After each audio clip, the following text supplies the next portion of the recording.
अथ तृतीयोऽध्यायः।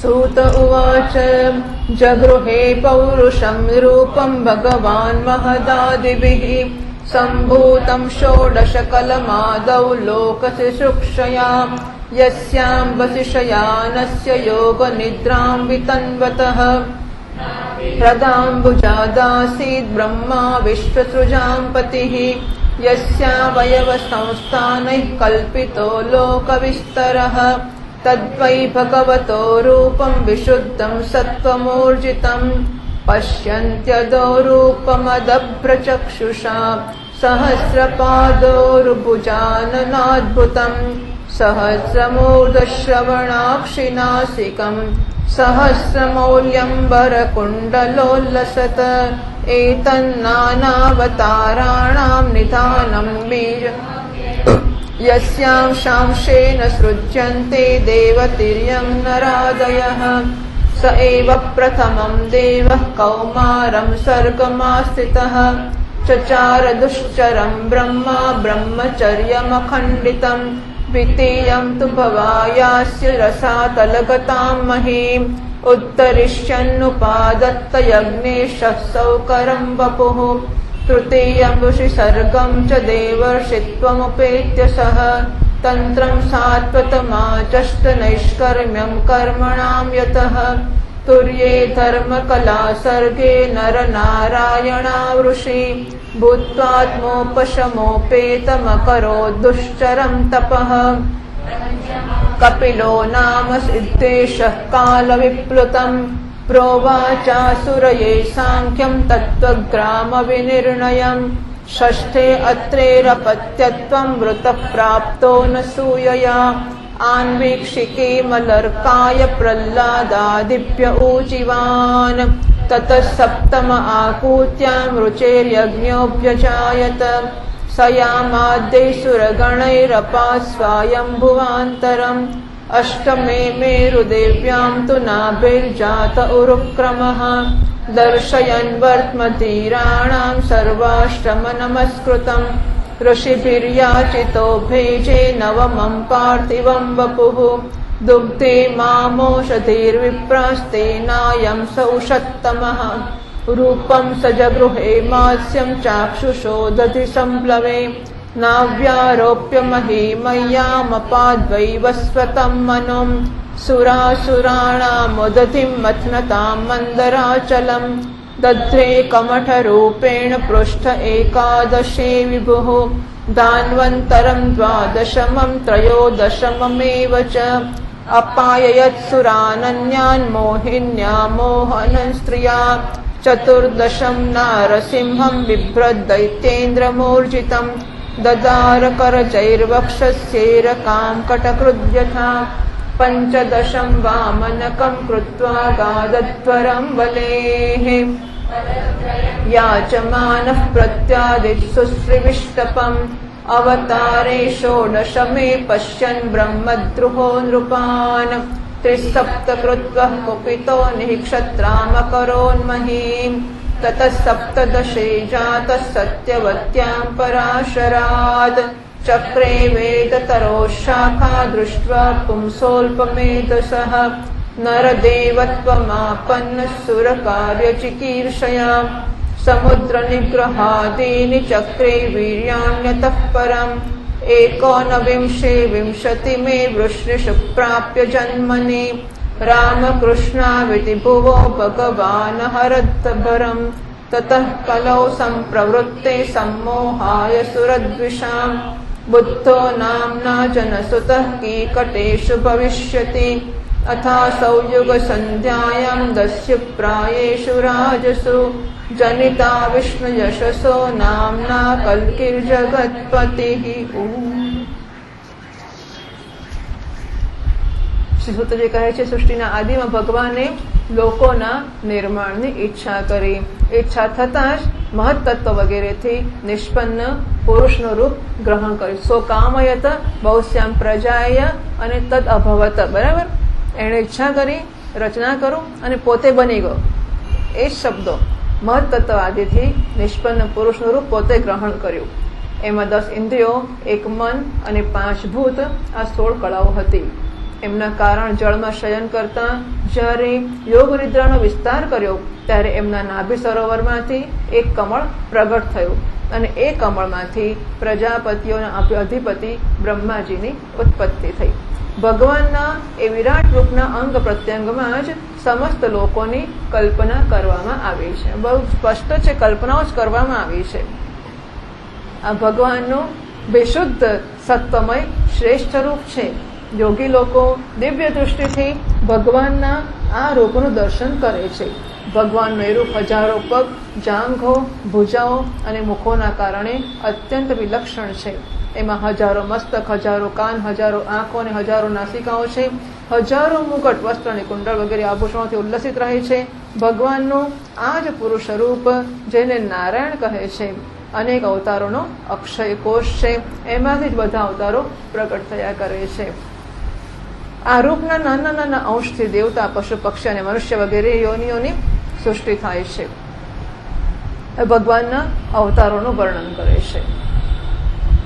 એ પ્રભુએ પહેલા કૌમાર સર્ગમાં સનક, સનંદન, સનાતન અને સનતકુમાર આ 4 બ્રાહ્મણોના રૂપમાં અવતાર ગ્રહણ કર્યો અને અત્યંત કઠિન અખંડ બ્રહ્મચર્યનું પાલન કર્યું.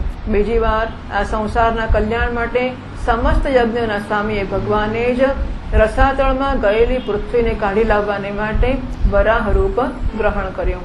ઋષિઓની સૃષ્ટિમાં એમણે દેવર્ષિ નારદના રૂપમાં ત્રીજો અવતાર ગ્રહણ કર્યો અને સાત્વત તંત્ર, જેને નારદ પંચરાત્ર પણ કહે છે, એનો ઉપદેશ કર્યો. એમાં કર્મો દ્વારા કયા પ્રકારે કર્મ બંધનથી મુક્તિ મળે છે એનું વર્ણન છે.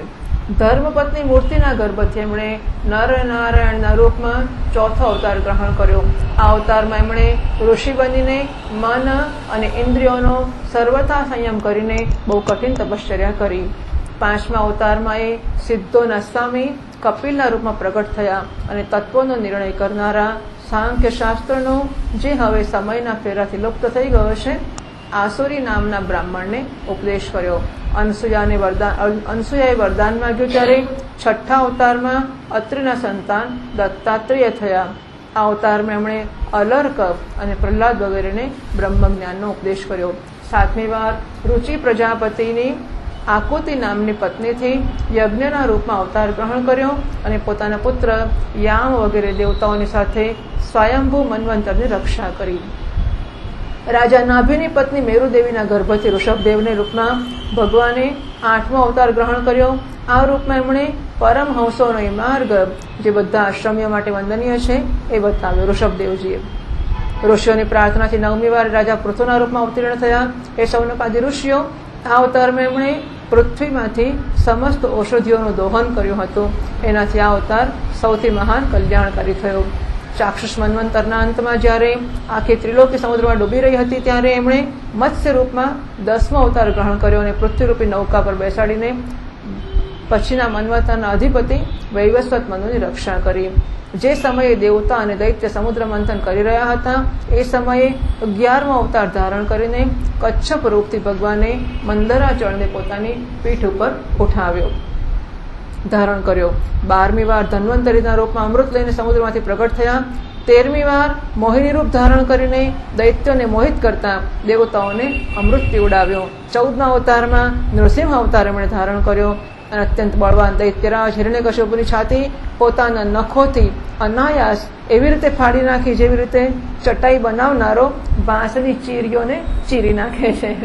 15મી વાર વામન રૂપ ધારણ કરીને ભગવાન દૈત્યરાજ બલિના યજ્ઞમાં ગયા. એ ચાહતા તો હતા ત્રિલોકીનું રાજ્ય, પરંતુ એમણે માગી માત્ર 3 પગલા પૃથ્વી. 16મા પરશુરામ અવતારમાં જ્યારે એમણે જોયું કે રાજા લોકો બ્રાહ્મણોના દ્રોહી થઈ ગયા છે, ત્યારે ક્રોધિત થઈને એમણે પૃથ્વીને 21 વાર ક્ષત્રિયોથી શૂન્ય કરી. આ પછી 17મા અવતારમાં સત્યવતીના ગર્ભથી પરાશરજી દ્વારા એ વ્યાસજીના રૂપમાં અવતીર્ણ થયા. એ સમયે લોકોની સમજ અને ધારણા શક્તિ ઓછી છે એમ જોઈને એમણે વેદરૂપી વૃક્ષની અનેક શાખાઓ બનાવી. 18મી વાર દેવતાઓનું કાર્ય સંપન્ન કરવાની ઈચ્છાથી એમણે રાજાના રૂપમાં રામાવતાર ગ્રહણ કર્યો અને સેતુબંધન, રાવણવધ વગેરે વીરતાપૂર્ણ અનેક લીલાઓ કરી.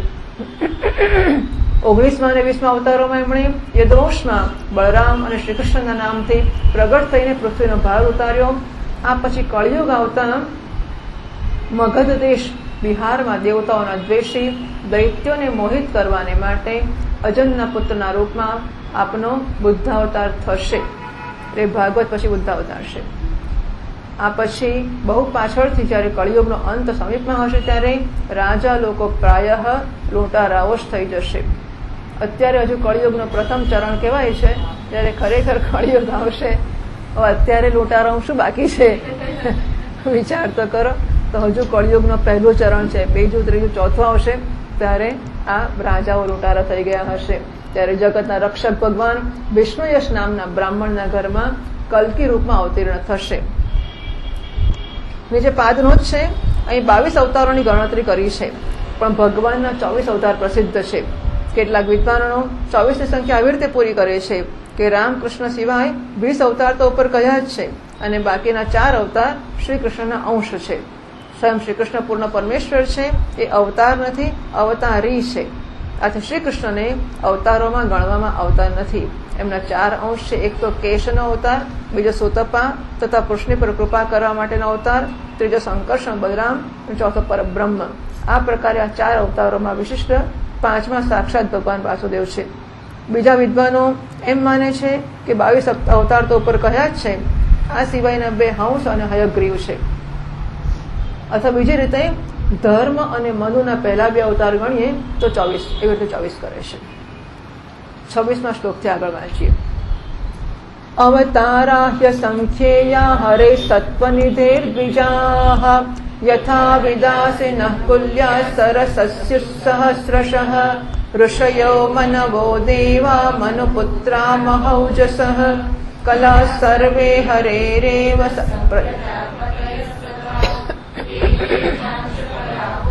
કૃષ્ણસ્તુ ભગવાન સ્વયં ઇન્દ્રારિવ્યાકુલં લોકં મૃડયન્તિ યુગે યુગે જન્મ ગુહ્યં ભગવતો ય એતત્ પ્રયતો નરઃ સાયં પ્રાતર્ગુણન ભક્ત્યા દુઃખગ્રામાદ્ વિમુચ્યતે એતદ્રૂપં ભગવતો યરૂપસ્ય ચિદાત્મનઃ માયા ગુણૈર્વિરચિतं મહદાદિभिरात्मनि यथा नभसि मेघौ घोरेणुर्वा पार्थिवो निले एवं द्रष्टरि दृश्यत्वमारोपितमबुद्धिभिः अतः परं यदव्यक्तमव्यूढगुणव्यूहितम् अदृष्टाश्रुतवस्तुत्वा सजीवो यत्पुनर्भवः यत्रे मे सदसद्रूपे प्रतिषिद्धे स्वसंविदा अविद्ययात्मनि कृते इति तद्ब्रह्मदर्शनम् यद्देशोपरता देवी माया वैशारदीमतिः सम्पन्न एवेति विदुर्महिं निःस्वे महीयते एवं जन्मानि कर्माणि ह्यकर्तुरजनस्य च तिस्म कवयो वेदगुह्यानि हृत्पतेः स वा इदं विश्वममोघलीलः सृजत्यवत्यत्ति न सज्जतेऽस्मिन् भूतेषु चान्तर्हित आत्मतन्त्रः षाड्वर्गिकं जिघ्रति षड्गुणेशः न चास्य कश्चित् निपुणेन धातुः अवैति जन्तुः कुमनीष ऊतीः नामानि रूपाणि मनोवचोभिः सन्त्वन्ततो नटचर्यामिवाज्ञः स वेदधातुः पदवीं परस्य दुरन्तवीर्यस्य रथाङ्गपाणेः यो मायया सन्ततयानुवृत्त्या भजेत तत्पादसरोजगन्धम् अथेह धन्या भगवन्त इत्थं यद्वासुदेवेऽखिललोकनाथे कुर्वन्ति सर्वात्मकमात्मभावं न यत्र भूयः परिवर्त इदं भागवतं नाम पुराणं ब्रह्म संहितम् उत्तमश्लोकचरितं चकार भगवान् ऋषिः निःश्रेयसाय लोकस्य धन्यं स्वस्त्ययनं महत् तदिदं ग्राहयामास सुतमात्मवतां वरं सर्ववेदेतिहासानां सारं सारं समुद्धृतं स तु संश्रावयामास महाराजं परीक्षितं प्रायोपविष्टं गंगायां परितं परमर्षिभिः कृष्णे स्वधामोपगते धर्मज्ञानादिभिः सह कलौ नष्टदृशामेषः पुराणार्को धुनोदितः तत्र कीर्तयतो विप्रर्षिर्भूरि तेजसः अहं चाध्यगमं तत्र निविष्टस्तदनुग्रहात् सोऽहं वश्रावयिष्यामि यथाधीतं यथामति। हे शौनकादि ऋषिઓ, જેમ અગાધ સરોવરમાંથી હજારો નાના નાના નાળા નીકળે છે એમ સત્વનિધિ ભગવાન શ્રી હરિના અસંખ્ય અવતારો થાય છે। 24 અવતાર થયા કે 12 અવતાર થયા કે 10 અવતાર થયા, ઠીક છે, આ તો જે છે એ અવતાર જ છે। ઋષિ, મનુ, દેવતા, પ્રજાપતિ, મનુપુત્રની જેટલા પણ શક્તિશાળી મહાન લોકો છે એ બધા ભગવાનના જ અંશ છે। એ બધા અવતાર તો ભગવાનના અંશાવતાર છે અથવા કલાવતાર છે, પરંતુ કૃષ્ણસ્તુ ભગવાન સ્વયં, પણ અમારા કૃષ્ણ ભગવાન છે ને એ ષોડશકલા પુરુષો છે, એ તો પૂર્ણ પુરુષોત્તમ છે। બાકીના બધા મર્યાદા પુરુષોત્તમ અને અંશ છે, કળા છે, પણ અમારા શ્રી કૃષ્ણ છે એ પૂર્ણ પુરુષોત્તમ છે। જ્યારે લોકો દૈત્યોના અત્યાચારથી વ્યાકુળ થઈ ઉઠે છે ત્યારે યુગમાં અનેક રૂપ ધારણ કરીને ભગવાન એમની રક્ષા કરે છે। ભગવાનના દિવ્ય જન્મોની આ કથા અત્યંત ગોપનીય રહસ્યમયી છે, જે મનુષ્ય એકાગ્રચિત્તથી નિયમપૂર્વક સાયંકાળે અને પ્રાતઃકાળે પ્રેમથી એનો પાઠ કરે છે એ બધા દુઃખોથી મુક્ત થઈ જાય છે। પ્રાકૃત સ્વરૂપ વગરના ચિન્મય ભગવાનનું જે સ્થૂળ જગદાકાર રૂપ છે એ એમની માયાના મહત્તત્વાદી ગુણોથી ભગવાનમાં જ કલ્પિત છે। વાહ! જેવી રીતે વાદળ વાયુના આશ્રય રહે છે અને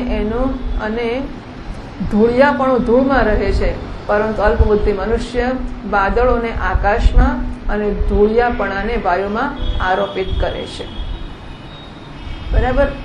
તો વાદળ તો વાયુમાં છે અને ધૂળિયા હોવા પણ ધૂળમાં છે। તો માણસો સમજે છે કે વાદળ આકાશમાં છે અને વાયુ ધૂળિયો થઈ ગયો છે। वायु तो ज्यों का त्यों ही है और आकाश भी ज्यों का त्यों है, लोग ऐसे ही आरोप करके देखते हैं।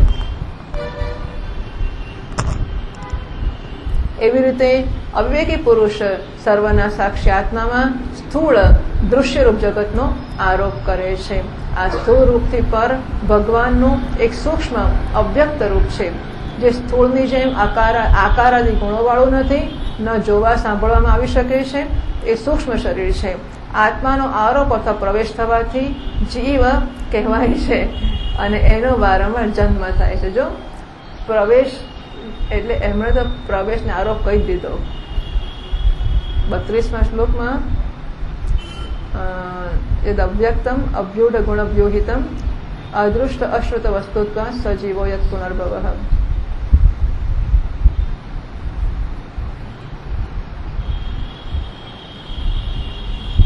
अतः परम यद अव्यक्तम अव्यूढ़ गुण व्यूहितम। प्रवेश क्या आगे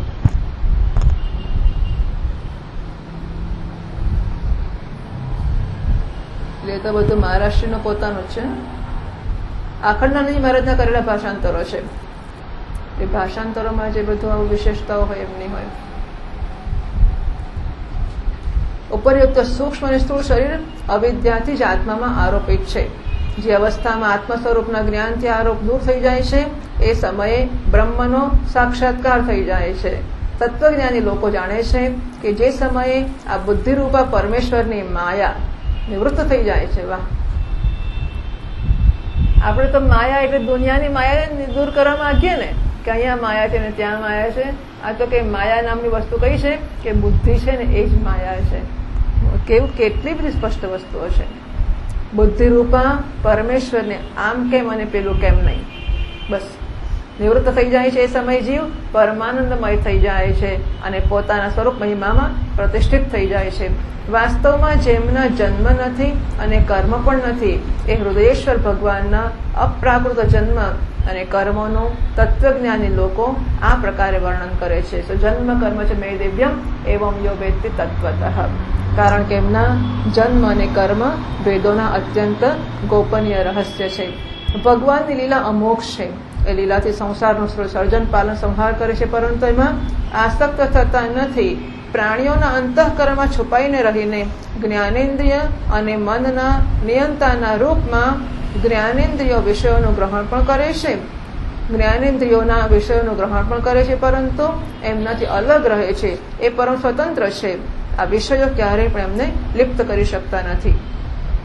જેમ અજાણ્યો મનુષ્ય જાદુગર અથવા નટના સંકલ્પ અને વચનોની કરામતને સમજતો નથી, એવી રીતે એમના સંકલ્પ અને વેદવાણી દ્વારા ભગવાનના પ્રગટ થયેલા આ વિવિધ નામો અને રૂપોને તથા એમની લીલાઓને કુબુદ્ધિજીવો બહુ બધા તર્ક યુક્તિઓ દ્વારા ઓળખી શકતા નથી. મૂર્ખ લોકો અનેક યુક્તિઓ કરે પણ એ સમજી શકતા જ નથી. ચક્રપાણી ભગવાનની શક્તિ અને પરાક્રમ અનંત છે, એમને કોઈ પાર પામી શકતું નથી. એ આખા જગતના નિર્માતા હોવા છતાં પણ એનાથી સર્વથા પર છે. એમના સ્વરૂપને અથવા એમની લીલાના રહસ્યને કોઈ તે જ જાણી શકે છે જે નિત્ય નિરંતર નિષ્કપટ ભાવથી એમના ચરણ કમળોની દિવ્ય ગંધનું સેવન કરે છે.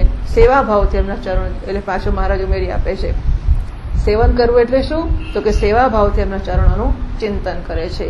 તે શૌનકાદિ ઋષિઓ, આપ લોકો મહાન સૌભાગ્યશાળી છો તથા ધન્ય છો, જે આ જીવનમાં અને વિઘ્ન બાધાઓથી ભરેલા સંસારમાં સમસ્ત લોકોના સ્વામી ભગવાન શ્રી કૃષ્ણનો એ સર્વાત્મક આત્મભાવ, એ અનિર્વચનીય અનન્ય પ્રેમ કરે છે, જેનાથી ફરી આ જન્મ મરણરૂપ સંસારના ભયંકર ચક્રમાં પડવાનું થતું નથી. ભગવાન વેદવ્યાસે આ વેદોના સમાન ભગવત ચરિત્રથી પરિપૂર્ણ ભાગવત નામનું પુરાણ બનાવ્યું છે.